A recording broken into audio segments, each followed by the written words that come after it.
بسم اللہ الرحمن الرحیم۔ السلام علیکم ناظرین، پروگرام شام ہدایت کے ساتھ میں ہوں آپ کا میزبان عمران نقوی۔ جیسے کہ آپ کو معلوم ہے کہ آج کل ہمارے جو ایام ہیں وہ ایام فاطمہ کے حوالے سے چل رہے ہیں، تو شہزادی کونین حضرت بی بی فاطمہ الزہرا سلام اللہ علیہ آپ مرکز عشق ہیں، آپ خاتون قیامت ہیں،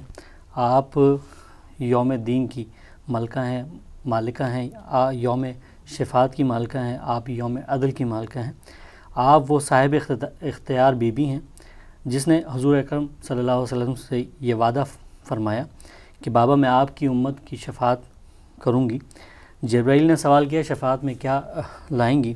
کربلا بہت دور تھی، لیکن مسلح سے اٹھتے ہوئے بیوی نے فرمایا کہ بابا میں میرے بیٹے عباس کے 2 بازو ہی شفاعت کے لیے کافی ہیں، اور امام حسین کے تمام ماتمداروں کی شفاعت کروں گی۔ وہ بیوی جو جبین رسالت، حضور کی آنکھوں کا تارا، حضور کی آنکھوں کا نور، اور مختصر یہ کہ میری بیوی شہزادی روح رسالت۔ اور آج کا ہمارا پروگرام جو ہے بیوی فاطمہ الزہرا سلام اللہ علیہ کے حوالے سے پیش کیا جا رہا ہے، ایام فاطمہ کے حوالے سے۔ اور آج ہمارے اس پروگرام میں جو خصوصی شرکت کر رہے ہیں ممتاز عالم دین ہے، یو کے سے تعلق ہے، اور ایک مشہور و معروف ادارہ جس کا نام ادارہ جعفریہ ہے، اس کے ریزیڈنٹ عالم ہیں، اور بہت ہی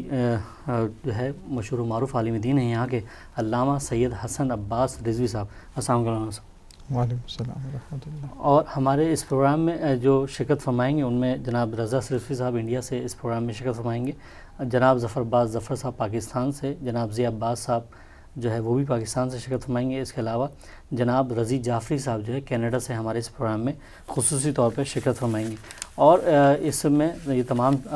جو شخصیات ہیں انشاءاللہ اس پروگرام کا حصہ رہیں گی۔ اور صرف یہی نہیں بلکہ ہم اس پروگرام میں لائیو کالز بھی شریک کریں گے، اور آپ کو بھی اس پروگرام میں شرکت کی ہم دعوت دیتے ہیں، وہ آپ بھی شریک ہو سکتے ہیں اور سوالات بھی کر سکتے ہیں ایام فاطمیہ کے حوالے سے۔ تو میں سب سے پہلے علامہ صاحب آپ سے سوال کا سلسلہ شروع کرتا ہوں، اور پہلا سوال میں آپ سے پوچھنا چاہوں گا، معروف حدیث ہے کہ فاطمہ میرا ٹکڑا ہے، اس حدیث کی روشنی میں فاطمہ الزہرا سلام اللہ علیہ کا کار رسالت میں کیا کردار ہے؟ اس کے بارے میں تھوڑی سی وضاحت فرمائیے۔ بسم اللہ الرحمن الرحیم۔ سب سے پہلے تمام میں دیکھنے والے حضرات کو، تمام اپنے ناظرین کو سلام عرض کرتا ہوں، اور اس کے بعد ایام سوگواری شہادت جناب صدیقہ کبریٰ حضرت فاطمہ الزہرا سلام اللہ علیہ پر تمام مسلمان عالم کو، اور خصوصاً اپنے دیکھنے والے ناظرین کو، اور اس ہدایت ٹیم جو کہ اس پروگرام کو نشر کر رہی ہے، ان کے میں تعزیت اور تسلیت عرض کرتا ہوں بیوی کی شہادت پر، اور خداوند متعال سے دعا کرتا ہوں کہ خداوند متعال ہم سب کو بیوی کی شفاعت نصیب فرمائے، ہم کو ان کے محبوں میں اور ان کے شیعوں میں قرار دے۔ الہی آمین۔ جی، آپ نے سوال کیا، وہ معروف حدیث یہی ہے کہ پیغمبر اسلام فرماتے ہیں فاطمہ وزۃ منی، فاطمہ میرا ٹکڑا ہے۔ اس میں اس حدیث یہ خود ایک بات آ رہی ہے کہ پیغمبر اسلام بتانا یہ چاہ رہے ہیں کہ فاطمہ میرا حصہ ہیں۔ بالکل۔ اگر اس کو ایک مثال کے طور سے بیان کیا جائے، جو بھی چیز جس بھی چیز کی حصہ ہوتی ہے اس میں اس کے اثرات پائے جاتے ہیں۔ مثال کے طور پہ مٹی کے اگر ذرے کو آپ اٹھائیں گے تو اس پہ وہی اثرات ہوں گے جو ایک صحرا میں پائے جاتے ہیں۔ بے شک، بالکل۔ اسی طرح پانی کے قطرے کو اٹھائیں گے تو اس قطرے کے اندر وہی اثرات ہوں گے جو ایک پانی میں سمندر میں پائے جاتے ہیں۔ لہٰذا کیونکہ یہ پیغمبر اسلام کا حصہ ہیں اور رسالت کا حصہ ہے، ان کے اندر بھی وہی خصوصیات ہیں جو پیغمبر اسلام کی اخلاقی حوالے سے، علمی حوالے سے مقام رسالت رکھتے تھے پیغمبر اسلام، اس لحاظ تمام وہ چیزیں جو پیغمبر اسلام رکھتے تھے اور ان کے پاس تھیں، بی بی دو عالم جو ہیں اس میں ان کے ساتھ شریک ہیں۔ ہاں، رسالت ایک مخصوص منصب ہے جو صرف پیغمبر اسلام سے ہی، وہ ہم یہ نہیں کہیں گے کہ جناب سیدہ رسول ہیں، ہاں کار رسالت میں شریک ہے، بالکل رسالت کے کام میں شریک ہے، رسول قطعاً نہیں ہے، رسول پیغمبر اسلام ہے، لیکن جو رسالت کا کام ہوتا ہے یعنی تبلیغ کرنا، دین کو بیان کرنا، دین کے احکام پہ خود عمل کرنا، دوسروں کو دین کی دعوت دینا، دین کی تفسیر بیان کرنا، تمام بی بی جو ہے اپنے کردار، گفتار اور رفتار سے بی بی نے اپنی زندگی میں یہی کیا کہ پیغمبر اسلام کے لیے وہ پیغمبر اسلام کے دین کی تفسیر تھی، خصوصاً خواتین کے لیے۔ ویسے ان کا ہر عمل ہر مسلمان کے لیے حجت ہے، ان کا ہر عمل ہر مومن کے لیے حجت ہے، لیکن کیونکہ وہ صنف نازک سے تعلق رکھتی تھیں اور خواتین میں سے تعلق رکھتی تھیں، لہٰذا کچھ احکام خواتین کے مخصوص ہوتے ہیں، کچھ مسائل خواتین کے، ان کے گھرداری، امور خانہ داری، بچوں کی تربیت، وہ تمام چیزیں پیغمبر اسلام بطور شریعت لے کر آئے تھے اور اس کو پیغمبر نے بیان کیا تھا، لیکن عملی طور پہ جب بی بی نے اس کو کر کے دکھایا کہ ایک عورت کس طرح سے کر سکتی ہے، ایک عورت کیسے بہترین بیٹی بن سکتی ہے، کیسے بہترین ماں بن سکتی ہے، کیسے بہترین بیوی بن سکتی ہے، یہی 3 کردار جو ہیں بہت اہم ہیں معاشرے کے اندر، ایک اچھی بیوی بننا، ایک اچھی بیٹی بننا اور ایک اچھی جو ہے ماں بننا، جو ہے یہ بہت بڑا کردار ہے۔ لہٰذا بی بی نے ہر طرح سے آپ دیکھیں کہ اگر آپ ان کو والد کے حوالے سے دیکھیں تو انہوں نے ایک بہترین بیٹی کا کردار ادا کیا، ہر مشکل میں، ہر مصائب میں پیغمبر اسلام کے وہ ساتھ کھڑی رہیں، جب بھی لوگ مخالفت کرتے تھے تب بھی لوگ حمایت کرتے تھے، جب بھی امن کی حالت ہوتی تھی تو بھی جنگ کی حالت ہوتی تھی، ابھی حتیٰ کہ پیغمبر اسلام کبھی جب جنگوں سے آتے تھے، آپ زخمی ہوتے تھے تو آپ کے جو ہے صاف کرنا، آپ کی جو ہے جوتی پیروں سے اتارنا۔ بی بی کی خصوصیت جو تھی وہ یہی تھی کہ بی بی نے ہر طرح سے پیغمبر اسلام کا خیال رکھا، یہاں تک کہ اس قدر خیال رکھا کہ ان کو ام ابیہا کہا، خود پیغمبر اسلام نے کہا فاطمہ تم ام ابیہا اپنے باپ کی ماں ہو، یعنی جیسے ماں اپنے بچے کا خیال رکھتی ہے اس طرح سے بی بی دو عالم نے جو ہے پیغمبر اسلام کا خیال رکھا اور پیغمبر اسلام کی عزت کی، پیغمبر اسلام کا جو ہے ہر لحاظ سے کسی، یعنی حدیث میں خود ملتا ہے، جناب سیدہ کہتی ہیں کہ میں نے اپنی زندگی میں کسی بھی چیز میں اپنے بابا سے جو ہے تقدم نہیں کیا، اپنے بابا سے سبقت نہیں لی۔ آپ دیکھ لیں ہر ماں اپنے بچے کا نام پہلے سے سوچ لیتی ہے، ہمارے معاشرہ یہ بالکل ایسے ہی، بچہ میرا بچہ ہے، ماں باپ خود سوچ ڈیسائیڈ کر لیتے ہیں، لیکن یہ خاندان اطرت ہے پیغمبر اسلام کے کہ وہ کہتی ہیں کہ نہیں آپ جو ہیں میرا بابا جو نام رکھیں گے میں وہ وہ اس کے پتہ چلتا ہے کہ واقعاً فاطمہ جو ہے حصہ ہے پیغمبر اسلام کا۔ اور کار رسالت کے حوالے سے جو ہے وہ یہ کہ بی بی دو عالم نے دین کو اس طرح سے عمل کیا، دین کو عمل کر کے بتایا کہ جو شریعت میں وہ احکام خواتین کے لیے تھے وہ عملی احکام ہیں، ان پہ خاتون عمل کر سکتی، چاہے کتنے مشکل۔ آپ دیکھیں جناب سیدہ کی زندگی اگر اٹھا کے دیکھیں تو جناب سیدہ کی زندگی ایک سخت ترین حالات ہیں، لوگ ان کے مخالف ہیں، اطراف میں جو ہے مخالف مسلمانوں کی مخالفت ہوتی تھی، لہٰذا لوگ اس سے بہت بڑا اس سے اسلامی معاشرہ نہیں تھا۔ پھر اس کے بعد دیکھیں مسلمانوں میں بھی آپ جو ہے ایک طرح سے فقر کی زندگی گزار رہی تھی، ایک بالکل سادہ ترین زندگی جس کو کہنا چاہیے۔ انسان کے پاس پیسہ ہو، مکان بڑا ہو، دولت ہو، اثر رسوخ والا ہو تو بہت سے کام تو ان چیزوں سے کر لیتے، لیکن بی بی نے نہایت سادہ زندگی میں تمام چیزوں پہ عمل کر کے بتایا کہ میرے بابا کا لایا ہوا دین جو ہے وہ مردوں کے لیے بھی قابل عمل ہے اور خواتین کے لیے۔ کوئی کل حجت نہیں کر سکتا کہ بھئی ہمیں نہیں پتا کیسے عمل کیا جائے، بی بی نے ہر طرح سے عمل کر کے بتایا۔ کیا کہنے علامہ صاحب، اس میں ایک چیز اور میں پوچھنا چاہوں گا، شہزادی کی والدہ گرامی جو ہیں ان کا اسلام پہ کیا احسان ہے؟ ایک تو بی بی کا کار رسالت میں کام، دوسرا بی بی خدیجہ الکبریٰ کا کہ اس میں کیا احسان تھا اسلام کے اوپر، اس کے بارے میں تھوڑی سی وضاحت فرمائیں۔ دیکھیں بی بی حضرت خدیجہ الکبریٰ جو ہیں ام المومنین، ان کا تو جو کنٹریبیوشن ہے اسلام میں مادی حوالے سے بھی اور معنوی حوالے سے بھی،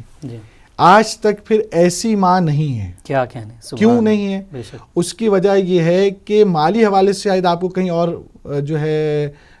مثالیں مل جائیں، جناب خدیجہ کی مال کا کسی نے انکار نہیں کیا، تمام جو فرقے اسلامی ہیں وہ اس بات پہ گواہ ہیں کہ بہت مالدار تھیں اور سارا مال نکاح کے بعد آپ نے پیغمبر اسلام کے حوالے کر دیا کہ یا رسول اللہ میں آپ کے اختیار میں، میرا مال آپ کے اختیار میں۔ تو ایک یہ، لیکن یہ ایک مادی چیز ہے، یقیناً بہت بااخلاق ہے اور لیکن یہ وہ انفاق ہے، یعنی بہت چھوٹی چیز نہیں ہے، بہت بڑی، لیکن حضرت خدیجہ کے حساب سے جو ہے کوئی بڑی چیز نہیں، جو ان کا کردار وہ تھا، انہوں نے سب کچھ جو ہے پیغمبر اسلام، کیونکہ جانتے تھے میرے جو شوہر ہیں وہ کائنات کے رسول ہیں، افضل ترین شخص ہیں، انہیں سے حوالے کر دیا۔ لیکن جیسے میں کہہ رہا ہوں کہ دوسری ماں ایسی کوئی نہیں ہوگی، وہ یہ اللہ تعالیٰ نے خدیجہ الکبریٰ کو ایک ایسی بیٹی دی کہ قیامت تک دین اور تدین جو باقی ہے اس کی نسل کی بنا پہ باقی ہے، یعنی جتنے آئمہ ان کی قربانیوں سے باقی، آج دین باقی ہے تو اس لیے باقی ہے کہ امام حسن کی قربانیاں ہیں، امام حسین کی قربانیاں ہیں، امام سجاد علیہ السلام کی قربانیاں، لہٰذا دین اس لیے باقی ہے۔ اور دین پوری دنیا میں قائم کب ہوگا؟ جب ہمارے 12ویں آقا امام زمانہ عجل اللہ تعالیٰ فرجہ شریف جب تشریف لائیں گے، وہ کس کے بیٹے ہیں؟ وہ فاطمہ الزہرا کے فرزند ہیں جو بطن جناب خدیجہ سے ہیں۔ لہٰذا جناب خدیجہ نے ایک ایسا گوہر دیا پیغمبر اسلام کو کہ اس سے نسل امامت چلی ہے، وہ ام ابیہا بھی ہیں اور ام الائمہ بھی ہیں، تمام ائمہ کی جو ہے ماں بھی ہیں سوائے امیر المومنین علیہ السلام۔ لہٰذا یہی یعنی کہ آپ اس کو دیکھ لیں، کربلا آپ دیکھ لیں، یہ اصل میں جناب خدیجہ کا کنٹریبیوشن ہے۔ امام حسن کی صلح دیکھ لیں، یہ جناب خدیجہ کا کردار ہے۔ امام جناب سیدہ کا کردار دیکھ لیں تو یہ انہی کی پرورش کردہ ہیں، جن کی گود میں امام حسن امام حسین جیسے افراد پلے، اور پھر اللہ نے اس نسل میں ایک کے بعد دیگر ایک سے گوہر رکھا، کسی کو رضوی، کسی کو تقوی، کسی کو نقوی کہا جاتا ہے۔ یہ تمام امام حسین کہا، تمام ائمہ اطہار علیہ السلام کو دیکھ لیں کہ آپ اس بات میں کوئی شک اور شبہ نہیں ہے، تاریخ کی کوئی بھی کتاب اٹھا کے آپ دیکھ لیجئے، کسی بھی صدی کے علماء کی کتابیں آپ اٹھا کے دیکھ لیں، ہر صدی کے علماء نے آل رسول کا تذکرہ بڑے عزت و احترام کے ساتھ کہا یہ اپنے زمانے کے زاہد افراد تھے، یہ اپنے زمانے کے متقی افراد تھے، اپنے زمانے کے عالم افراد تھے، اپنے زمانے کے سادہ عزیز افراد تھے، یہ اپنے زمانے کے سچے افراد تھے۔ ٹھیک ہے بہت سے لوگوں نے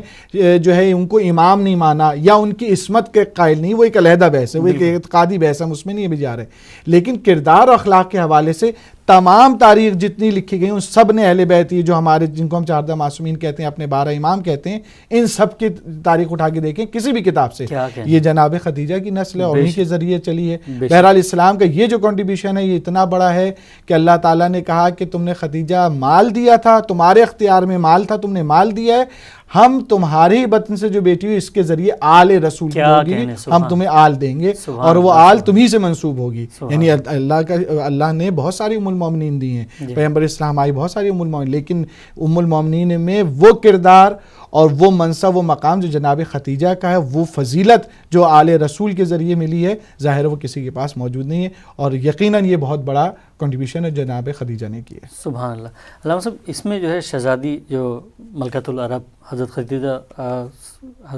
الکبریٰ سلام اللہ علیہ کی دختر تھیں، لیکن جہیز جو آپ کو دیا گیا اس میں تاریخ میں کیا ہے، جہیز کے حوالے سے کیا دیا گیا؟ یہ آپ نے اچھا سوال کیا، جہاں ان کی ماں کی ملکیت کی اور مال کی بات ہو رہی ہے کہ اس قدر ان کا مال تھا کہ 40 اونٹوں پر ان کے جو ہے صرف جو ہے تجارت کا سامان لادا جاتا تھا، منافع لادا جاتا تھا، 40 اونٹوں پہ جاتا تھا ایک وقت میں۔ تو آپ یہ سوچئے کہ وہ جو کہ بہت مالدار ماں کی بیٹی ہے، اب اس کا ٹھیک ہے جناب خدیجہ کا سو انتقال ہو چکا تھا، وفات پا چکی تھی، لیکن اس کی بیٹی اگر آپ دیکھیں اس اسٹیٹس سے نہیں تھی، کیونکہ میں نے عرض کر دیا مال کی ویلیو ہی نہیں ہے، دین کے اندر کوئی مال کی ویلیو نہیں، دین میں جو ہے وہ اصل اخلاق، اصل تقوی، کردار کی ویلیو ہے۔ پیغمبر اسلام نے سارا مال تو عوام الناس، وہ جو اس وقت کے جو مسلمان نو مسلمان تھے ان میں تقسیم کر دیا، مسلمان مفلس تھے، اکثر افراد جنہوں نے اسلام پہلے قبول کیا تو مفلس افراد تھے، اور ایسے ہی ہوتا ہے، حق عموماً مفلس افراد قبول کرتے ہیں، لہٰذا جو پیسے والے اس رسوخ والے تھے انہوں نے نہیں قبول کیا، تو سارا مال جناب خدیجہ تو وہاں چلا گیا تھا۔ شادی جب آپ کی ہوئی ہے جناب سیدہ سلام اللہ علیہ کی، تو وہ نہایت سادے انداز میں،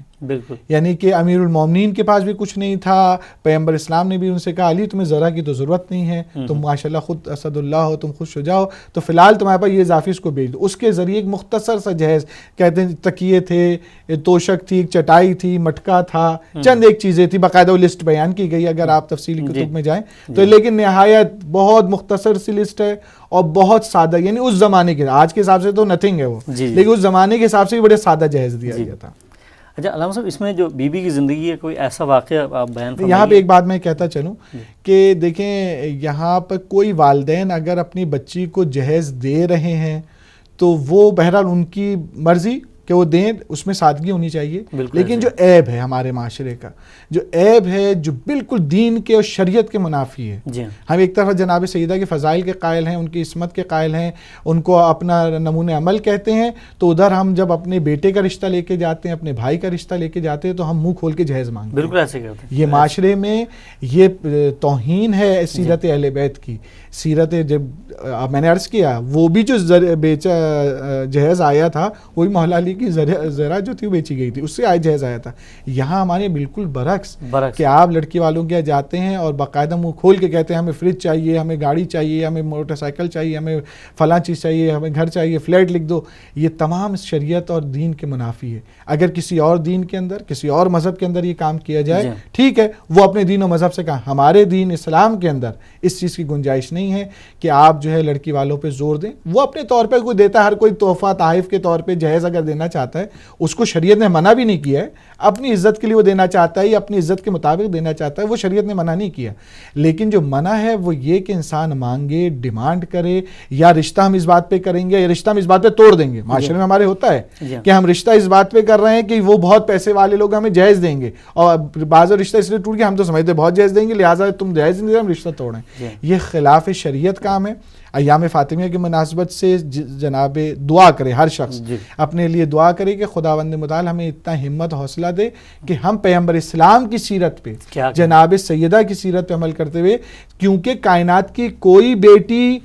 فاطمہ الزہرا سے افضل نہیں ہے اور کوئی بیٹا مولا کائنات سے. جب ان کی اتنی سادگی سے ہوئی اور کوئی ڈیمانڈ نہیں پائی جاتی تو ہم کس طرح سے ڈیمانڈ کرتے ہیں. اور صرف یہی نہیں علامہ صاحب، ہوتا یہ کہ شادی ہونے کے بعد بھی کچھ لوگ ایسے ہوتے ہیں گھر بٹھا دیتے ہیں کہ جی یہ سامان نہیں دے رہے تو آپ ان کو گھر بٹھا لیں، لیکن کوئی چیز اس بات پہ نہیں سوچتے. یہ معاشرے کی بہت بڑی چیز ہے، بہت بڑی برائی ہے کہ یا بعد میں اس کو جو ہے بیٹی کو بلیک میل کر کے، بہو کو بلیک میل کر کے سامان نکلوانا، یہ سب چیز خلاف شریعت ہے. شریعت کے ماننے والوں کو یہ زیب نہیں دیتا. یعنی ایک طرف کہیں کہ ہم جو ہیں جنہوں نے جو کہ دوسروں کا حق مارتے ہیں، غصب کرتے ہیں، وہ برے لوگ ہیں، تو دوسری طرف سے خود ہی غصب کر کے بیٹھ جائیں دوسروں سے. زبردستی آپ کسی سے مال مانگ رہے ہیں تو وہ کیا غصبی تو ہے اور کیا ہے. آپ وہ اپنی عزت کے لیے بیچارہ دے رہا ہے کہ آپ نے اس کی بیٹی کو طلاق دے رہے ہیں اس لیے وہ کہہ رہا ہے چلو بھائی تم میری فیکٹری کا فلاں حصہ لے لو. سب یہ غصبی مال ایک طرح کا، اور کیا ہے. بالکل اس کا بھی حساب تو دینا پڑے گا. بالکل کہ مومن کو اذیت دینے کا تو حساب بالکل جدا ہے. کیا کہنے علامہ صاحب، اس میں بیوی کی زندگی کا کوئی ایسا واقعہ جو سخاوت کے حوالے سے ہو تو وہ میں چاہوں گا آپ بیان فرمائیے. بیوی کے بہت سے ہیں واقعات جو بہت زیادہ شہرت رکھتا ہے. وہ ابھی کیونکہ جہیزی کی بات ہو رہی تھی، وہ شب عروسی کا واقعہ ہے جب آپ کی شادی ہوئی ہے بیوی کی. تو دروازے پہ ایک فقیر آیا، اس نے پرانے لباس کا جو ہے کہا کہ کوئی پرانا لباس دے دو، تو میرے پاس نہیں ہے. تو بیوی کے پاس لباس تھا،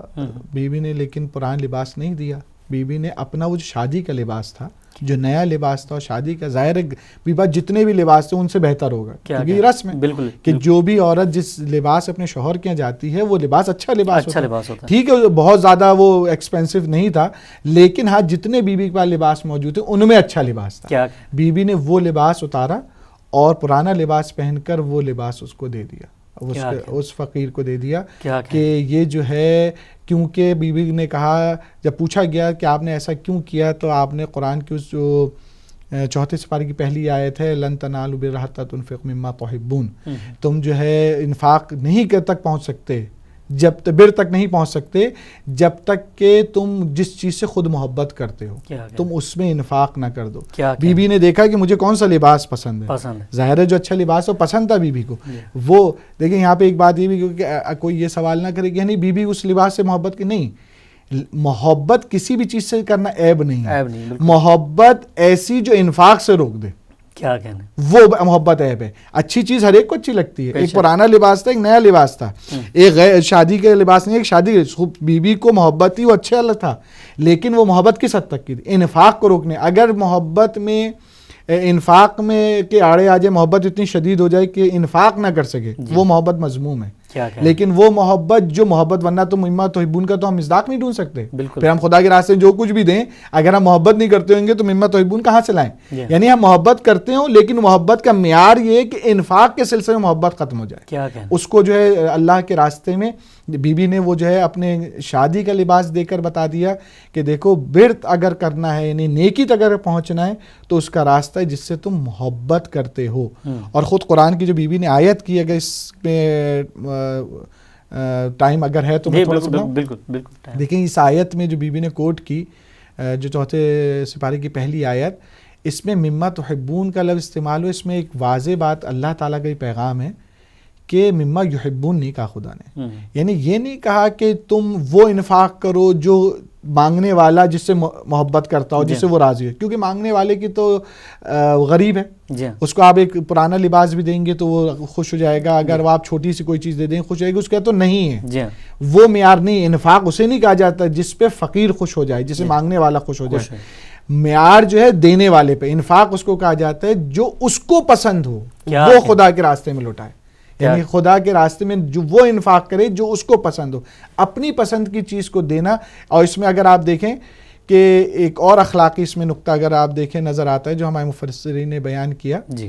وہ یہ بیان کیا کہ شریعت اور دین کے اندر جو ہے ہدف اور مقصد انفاق کا صرف یہ نہیں ہے کہ فقراء کی مدد ہو جائے، کیونکہ آپ اگر ایک پرانا لباس بھی دے دیں گے، اگر آپ باسی کھانا رکھا ہوا تھا وہ بھی دے دیں گے، یا اچھا کھانا گوشت آپ نے رکھ لیا، آپ نے سبزی اٹھا، تو اس کا پیٹ تو بھر جائے گا، بالکل پرانے لباس سے بھی اس کا جسم تو اس کی ریکوائرمنٹ پوری ہو جائے گی۔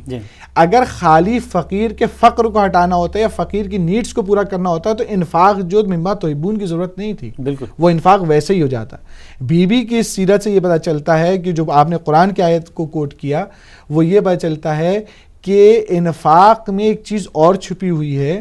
وہ یہ ہے کہ انسان کی اپنی شخصیت کی بھی تربیت ہو،